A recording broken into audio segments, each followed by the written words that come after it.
This person says, what has Charlie Kirk said that is racist? I don't even have to tell you. All I got to do is roll the footage. Black Americans are about 13 to 14% of the population. Yes, about half of all prisoners are black. Exactly. So blacks commit more crimes than whites do.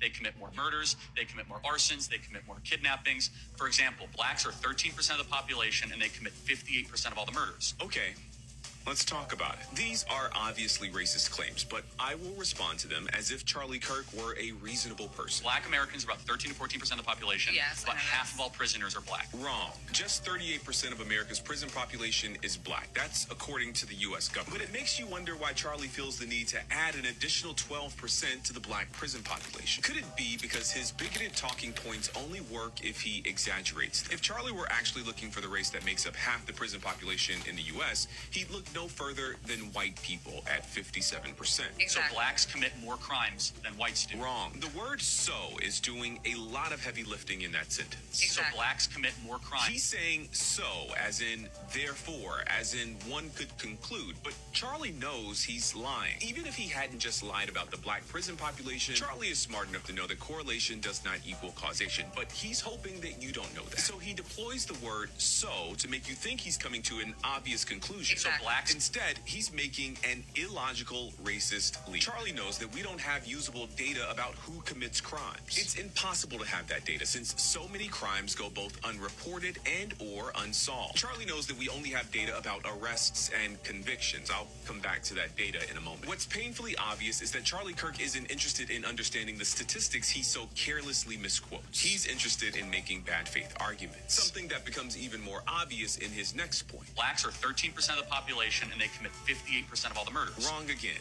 and loud this time. If Charlie were interested in honesty, he would have mentioned the other 1350 statistic. Yes, black people are about 13% of the population, but make up 53% of all criminal exonerations. In fact, black people make up 55% of all murder exonerations. Specifically, black people are more likely than any other group in this country to be convicted of crimes they did not commit. And then people like you have the nerve to parade these stats around as though they prove something. The reality is that you probably know these stats, but you leave them out on purpose, because to bring that stat into this conversation would make some people think. And that's the last thing a person like you wants. Black Americans are about 13 to 14% of the population. Yes, about half of all prisoners are black. Exactly. So blacks commit more crimes than whites do. They commit more murders, they commit more arsons, they commit more kidnappings. For example, blacks are 13% of the population and they commit 58% of all the murders. Okay, let's talk about it. These are obviously racist. Sorry, obviously that video looped around one more time. And then, of course, there's this video from Juneteenth of this year. Okay, everybody, a lot of people are going to be saying Happy Juneteenth. It should not be a federal holiday, and I'm on my way to work. Have a good day. Why shouldn't it be a federal holiday? You don't want to celebrate freedom? You don't want to acknowledge our own past mistakes? What's the reason why? Are you opposed to freedom? Are you anti-freedom? Sorry, if I see a black pilot, I'm going to be like, boy, I hope he's qualified. Note in our piece that Kirk describes King as, quote, a bad guy. It's true.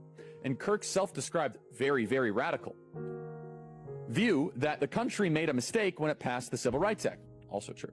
Joy Reid and Michelle Obama and Sheila Jackson Lee and Ketanji Brown Jackson were affirmative action picks, we would have been called the racist. But now they're coming out and they're saying it for us. They're coming out and they're saying, I'm only here because of affirmative action. Yeah, we know. You do not have the brain processing power to otherwise be taken really seriously. You had to go steal a white person's slot to go be taken somewhat seriously.